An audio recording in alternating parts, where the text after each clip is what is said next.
Greetings and salutations. Let's begin. As I speak, I have no internet connection. Right now, there's some type of outage, they claim. Power lines went down because of the wind. But I had a concept, a conspiracy theory that I thought of. It's called What If? So let's begin. See ya. Oh, yeah. All right.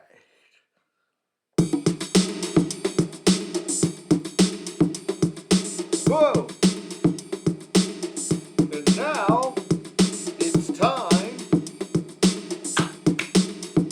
for the Late Boomer Show, starring Stephen J. Morris.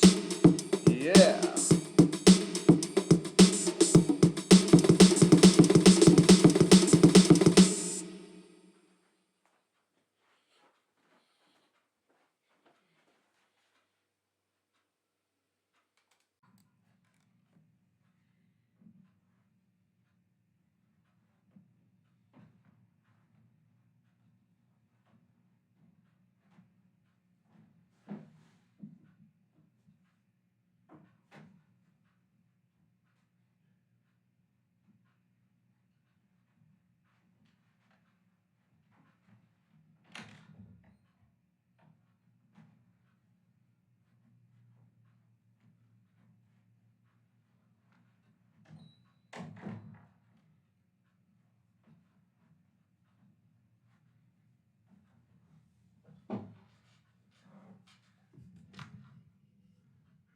Oh, yeah.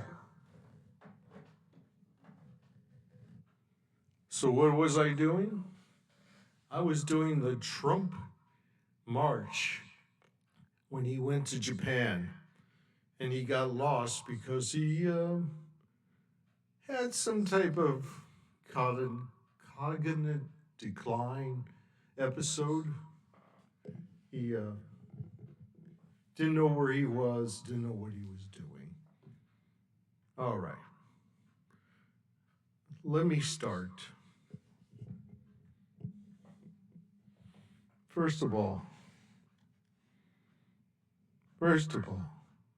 get rid of this schmuck. Okay. I had an idea. If we're going to have martial law, you know what's going to happen? All communications will be cut down. Television, radio, telephone. Your telephone's not going to work. And internet. By a flick of the switch, it's gone. It takes one flick of a stitch, and there's no internet. Don't think Trump, in his feeble mind, hasn't contemplated that yet. Okay? Now, some elements of the left are freaking out, say we're on the verge of fascism, or we're already there. Not true.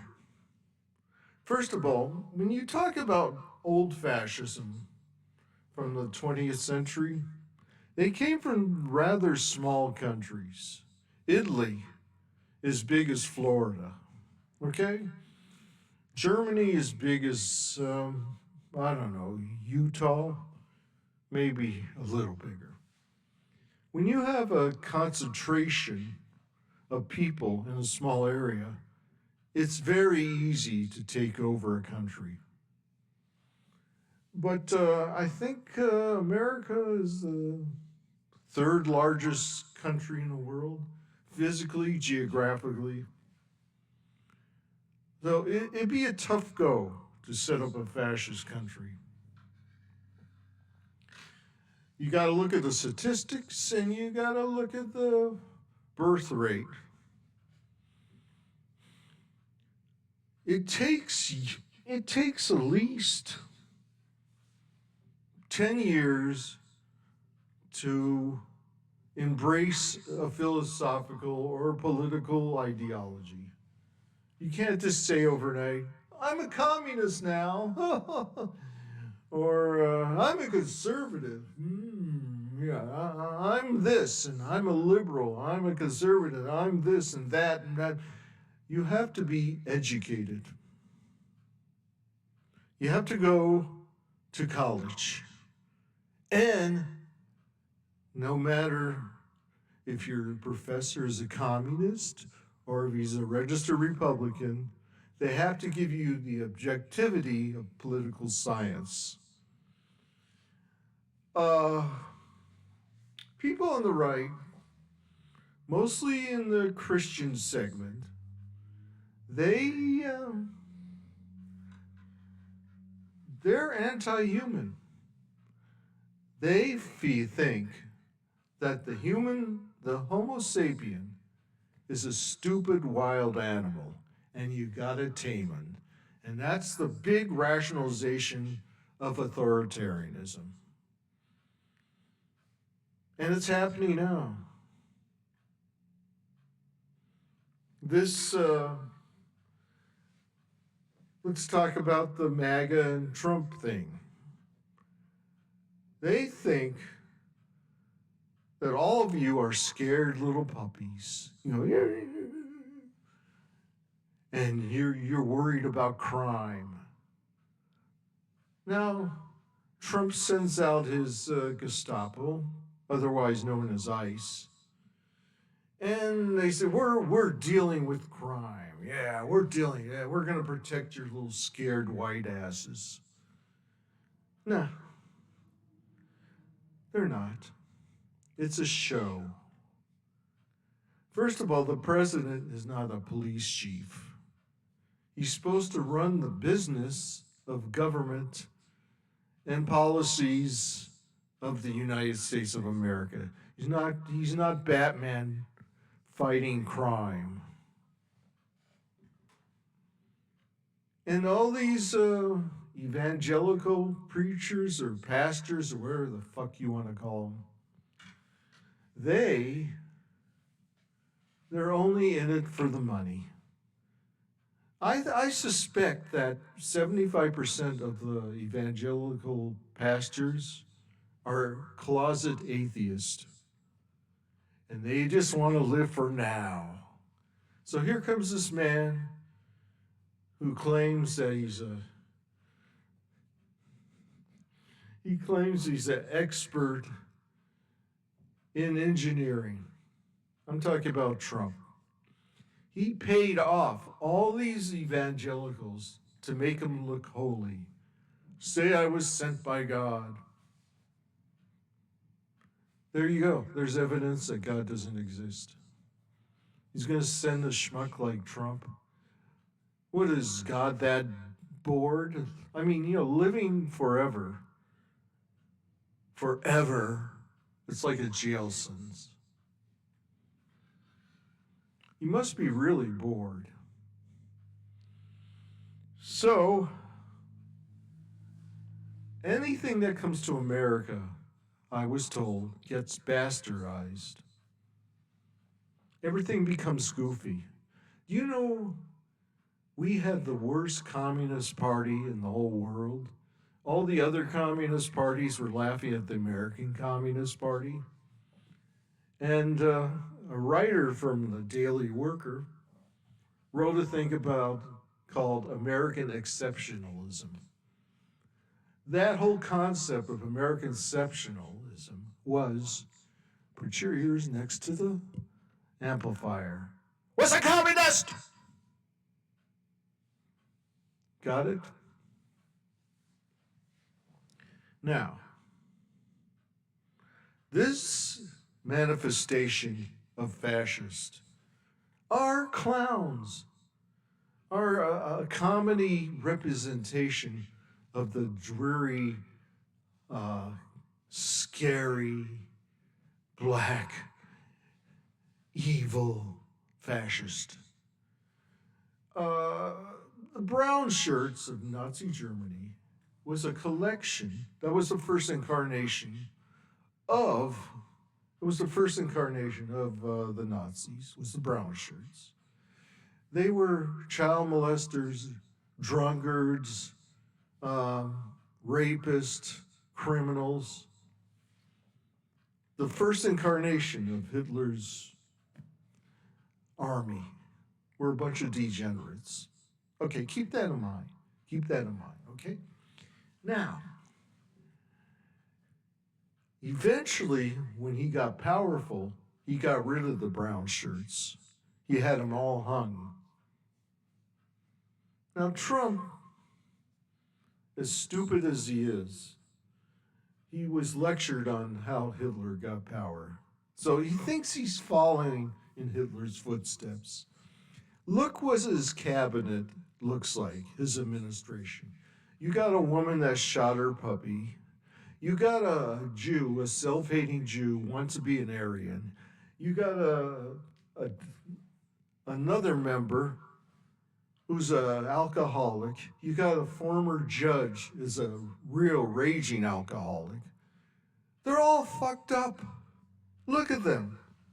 All of them. There's something wrong with them.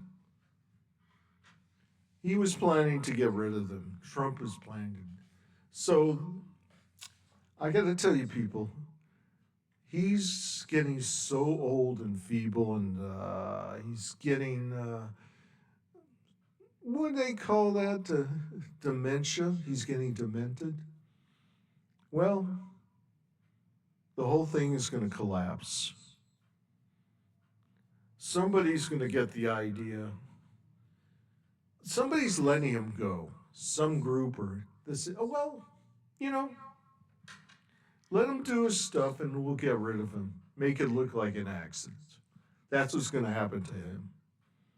And this is his fellow Americans in the Pentagon or whatever, the deep state. That's what they're waiting for. Now, one more point, and I'll leave you to your misery. Israel. Now, the problem with nationalism is if you hate the Republican Party, you hate America. Not true. You can love America and hate conservatives. They claim they're the official ideology of America, but they're not. They're not. Conservatism comes from England. It's not even an American, homemade American phenomenon like rock and roll was American. That was created in America. But conservatism, that's European shit, you know? So is communism, yeah, I admit. So is liberalism. It's all European bullshit. Now, if you hate the Republicans, doesn't mean you hate America. If you hate the Likud party in Israel, does not mean you're anti-Semitic or you're anti-Israel. It doesn't. They come from a deranged segment of the Zionist movement called nationalism. There's even a party, small party in Israel called Jewish Power. Well, they have 17 political parties. What do you expect for a Jewish state? Little tiny country. So, the propaganda is if you disagree with Judeo-fascist, you are anti-Semitic. Netanyahu does not represent Israel. Never had. They have demonstrations against him in the streets of Jerusalem. Okay? But Tel Aviv, there's big protest, which is never covered. Never covered by the American media. So, That's bullshit. There's no such thing as Israel. There isn't. Anybody could say, we are Israel. The Likud party is not Israel. It's out of a sick Menachem Begin started that party in 1973. And he was a Judeo-fascist. But when you stereotype Jews and think they all think the same, boy, are you sadly mistaken. Because you get 10 Jews in a room and you get 30 opinions. All right? That's an old joke, but it's true. So these are a couple things on my mind. Thank you for listening. Sei gesund. Whatever. 1, 2, 3. Fooled you! 1, 2, 3. Bye.